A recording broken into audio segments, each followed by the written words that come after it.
So hey guys, তোমরা সব কেমন আছো? আশা করি ভালো আছো। তো আজকে সকাল সকাল চলে গেছিলাম সব কাজে। তো 8টার সময় বেরিয়ে গেছি। তো এত রোদ দেখে কি বলবো, যে রোদের জন্য রাস্তায় হাঁটা যাচ্ছে না। অনেক মানে মুখ হাতে ছাটা লাগছে, দেখতেই পাচ্ছ। আর এদিকে সব চলে গেছিলাম কাজে। আর এদিকে কাজে আর পরে সাকির নিচে সিমেন্ট লোড দিয়ে দিয়েছে।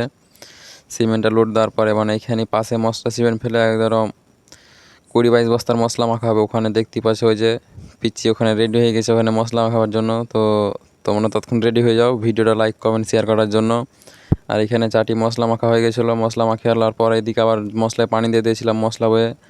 তো এদিকে আজকে মানে এখনও 5-6 দিন এদিকে মাইঝাই করা হবে জল ছাদ। দেখতেই পাচ্ছ তোমরা, এদিকে সব লেবেল টেবেল করছে মিস্ত্রি। আর এদিকে আমি পাইপ ধরে পানি দিয়ে দিচ্ছি, ফাঁকি মারা কাজ।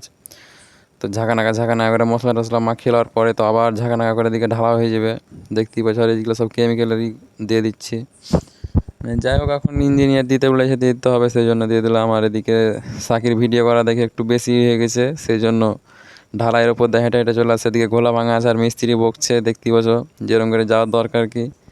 তো যাই হোক, খাটনিটা আবার বেড়ে যাবে আমাদের, সেই জন্য এখানে পিচিটা হাই দিয়ে দিচ্ছে, দেখতেই পাচ্ছ। তো আজকের ভিডিওটা এখান থেকে লাইক কমেন্টস